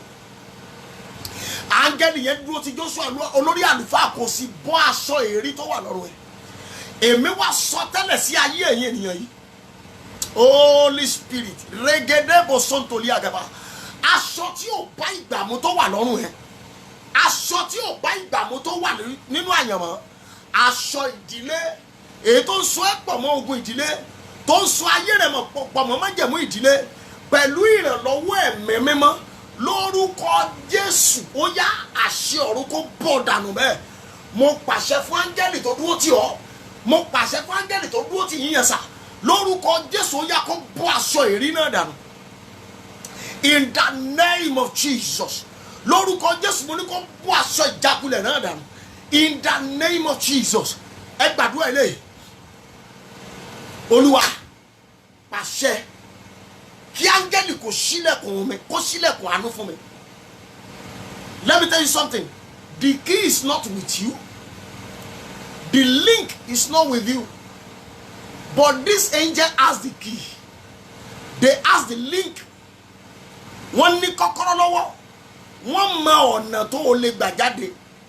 A máa tú nǹkan lọ́sẹ̀ yìí. Ọjọ́ méje ni sà ìbápàdé pẹ̀lú áńgẹ́lì.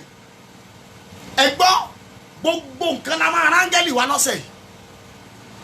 Ọjọ́ tí áńgẹ́lì Màríà, ok ẹ má jẹ̀jẹ̀ lọ́dọ̀ Màríà, ọjọ́ tí áńgẹ́lì Anna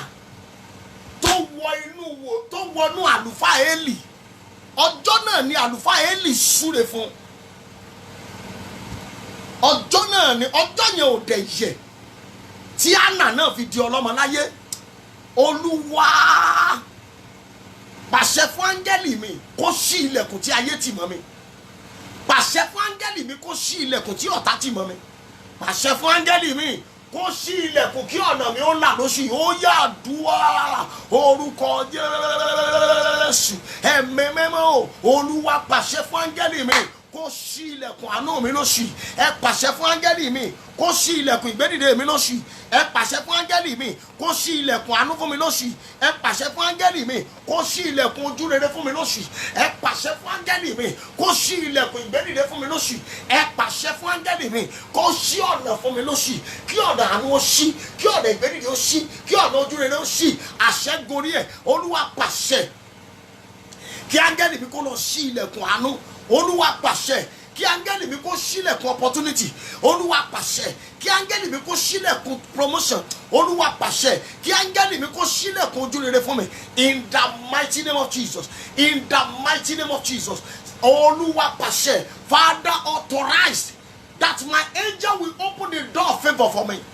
Authorize for my angel to open the door of greatness, to open the door of grace, to open the door of mercy for me. In the mighty name of Jesus. In the mighty name of Jesus. Jésù Olúwa wa. Ẹ gbàdúrà yìí. Olúwa pàṣẹ kí áńgẹ́lì mi kó palẹ̀ ìnira mọ́ kúrò lójú ọ̀nà mi. Thank you, Holy Spirit.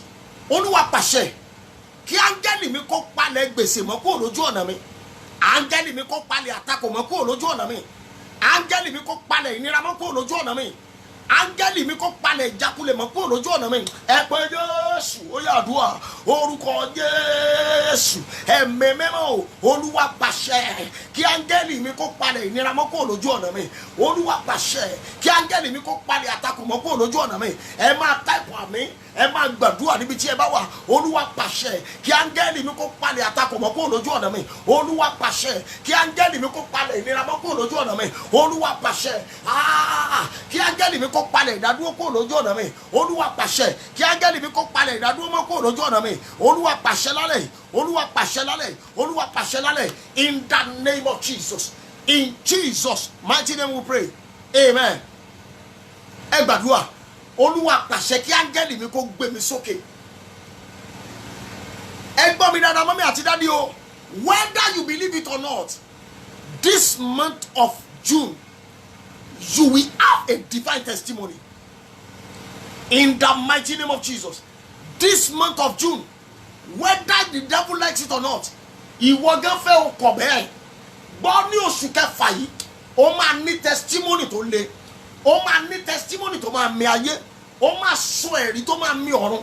In the mighty name of Jesus. Aráalé, ọ̀rẹ́, ojúlùmọ̀, ọ̀tá, àtàrà àdúgbò, àtọmọ ìjọ. If you can type your amen tonight, lórúkọ Jésù wọ́n máa congratulate yín sà. Wọ́n máa congratulate yín mà. Wọ́n máa congratulate yín sà. In the name of Jesus. Àṣẹ́dẹ̀ mú bẹ́ẹ̀. Ẹ gbàdúrà yìí. Olúwa pàṣẹ kí áńgẹ́lì mi kó palẹ̀ ìdènà mọ́ kúrò lójú ọ̀nà mi. Pàṣẹ kí áńgẹ́lì mi kó palẹ̀ àtakò mọ́ kúrò lójú ọ̀nà mi. Bàbá mi pàṣẹ kí áńgẹ́lì mi kó palẹ̀ ìtìjú mọ́ kúrò lójú ọ̀nà mi. Ẹ pé Jésù ó yàdúrà bẹ́ẹ̀. Orúkọ Jésù. Ẹ̀mí mímọ́ o. Bàbá mi pàṣẹ kí áńgẹ́lì mi kó palẹ̀ ìdènà mọ́ kúrò lójú ọ̀nà mi. Bàbá mi pàṣẹ kí áńgẹ́lì mi kó palẹ̀ ìtìjú mọ́ kúrò lójú ọ̀nà mi.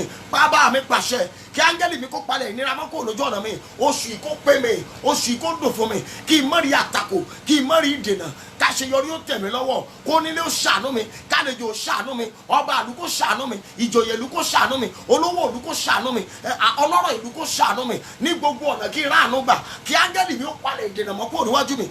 In the mighty name of Jesus. In Jesus' mighty name we have prayed. In Jesus' mighty name we have prayed. Ẹ gbàdúrà ẹyọ kan tó kù yìí. Ẹ gbàdúrà ẹyọ kan tó kù yìí. Ẹ má miss program ní àárọ̀ yìí. Ẹ má dẹ̀ miss ní alẹ́ ọ̀la. Òru méje ni ẹ̀mí mọ̀ pé òru méje angelic visitation. Òun la fẹ́ iṣẹ́ lé lórí. A máa rán áńgẹ́lì iṣẹ́. Ẹ gbàdúrà ẹyọ kan tó kù yìí. Áńgẹ́lì mi o, ọwọ́ ta ni ẹ̀tọ́ mi wà? Ọwọ́ ta ni owó mi wà? Ọwọ́ ta ni ìgbédìde mi wà? Áńgẹ́lì mi lọ gbà wá. Ẹ pé Jésù ó yàdúrà orúkọ Jésù.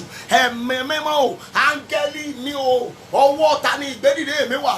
ọwọ́ ta ni ẹ̀tọ́ mi wà, ọwọ́ ta ni àṣeyọrí mi wà, áńgẹ́lì mi lọ gbà wá, áńgẹ́lì mi lọ gbà wá, áńgẹ́lì mi lọ gbà wá, áńgẹ́lì mi lọ gbà wá, ọwọ́ ta ni ẹ̀tọ́ mi wà, ọwọ́ ta ni owó mi wà, ọwọ́ ta ni ìbùkún mi wà, ọwọ́ ta ni ìgbédìde mi wà, áńgẹ́lì mi lọ gbà wá, áńgẹ́lì mi lọ gbà wá, áńgẹ́lì mi lọ gbà wá, ẹ̀mí mímọ́ lọ gbà wá, áńgẹ́lì mi lọ gbà wá, lọ́wọ́lọ́wọ́ báyìí lọ gbà wá. Ọlọ́run ṣe bẹ́ẹ̀, gba owó mi fún mi, gba ẹ̀tọ́ mi fún mi, gba ilé mi fún mi, gba ilẹ̀ mi fún mi, gba àṣeyọrí mi fún mi. Ọwọ́ ta ló wà?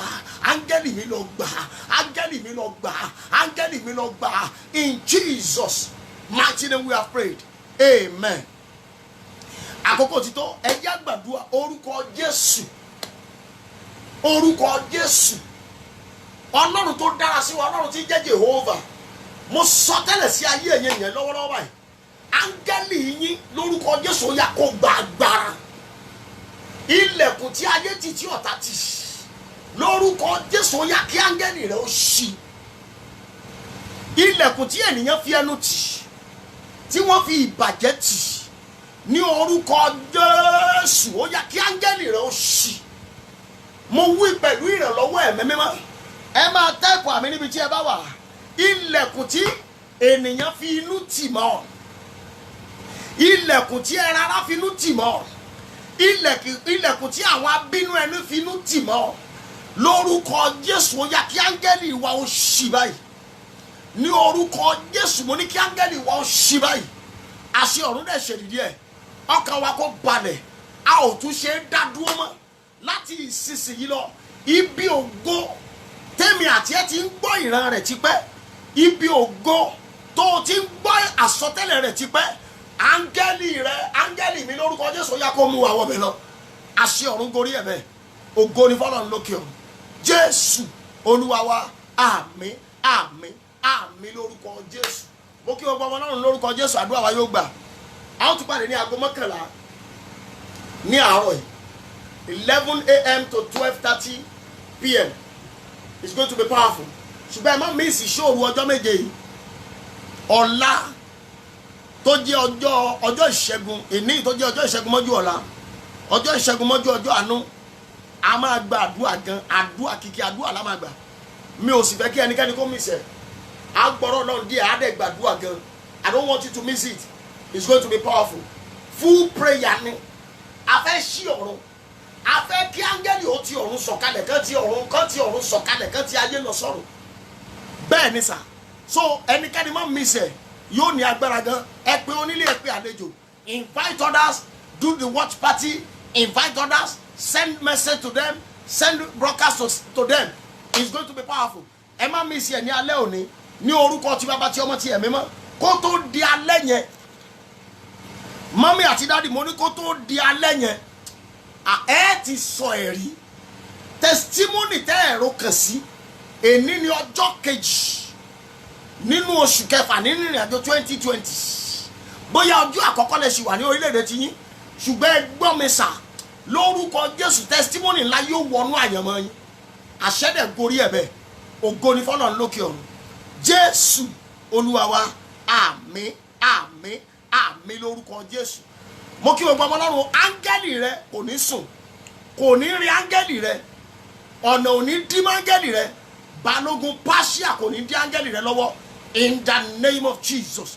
A ó tún pàdé ní alẹ́ lágbára Ọlọ́run. Ìṣòro ni yóò ní agbára gan. Lórúkọ Jésù ọkàn wa yóò sì balẹ̀. Mo fẹ́ràn yín púpọ̀ púpọ̀. I love you so much, but God loves you more than I do. It's going to be well with you. It shall be well with you in the mighty name of Jesus. Tonight's teaching is going to be powerful. A fẹ́ gbàdúrà gan, torí áńgẹ́lì rẹ gbọ́dọ̀ ṣe nǹkan kankan. Your angel must do something. It shall be well with you in Jesus' name. Gbogbo ẹ̀yin ọkùnrin àti obìnrin lórúkọ Jésù, ọ̀nà yín ṣí, ọ̀nà yín dẹ̀dà, ògo ni fọ́lọ́run lókè ọ̀run. Jésù Olúwa wa, mo fà yín lé ẹ̀mí mọ́ lọ́wọ́ ní orúkọ ti bàbá, mo fà yín lé ẹ̀mí mọ́ lọ́wọ́ ní orúkọ ti ọmọ àti ti ẹ̀mí mọ́. Lórúkọ Jésù ìjì ò ní jà yín. Orí ọ̀fẹ́ Jésù Olúwa wa, ìfẹ́ mọ́ ti Ọlọ́run, ìdàpọ̀ ti ẹ̀mí mọ́ kó wà pẹ̀lú ẹ̀mí wa. Kárí àánú gbà, àárín tí ìpadàbọ̀ rẹ̀ Ọlọ́run kó tó ní mọ́jà bàjẹ́. Ìjọba Kristi kó mọ́ ṣe bọ́ lọ́wọ́ wa, torí ọmọ yín Jésù Olúwa wa. Nítòótọ́ ìrì àti àánú yóò máa tọ̀ wá lẹ́yìn ní ọjọ́ ayé wa gbogbo, àwọn ó sì máa gbénu lé wa láéláé. Àmín àmín Àmín lórúkọ Jésù. Praise the name of the Lord. Praise the Lord. Praise the Lord. Amen. God bless you all. I love you so much, but God loves you more than I do. It shall be well with you in Jesus' name. Bye.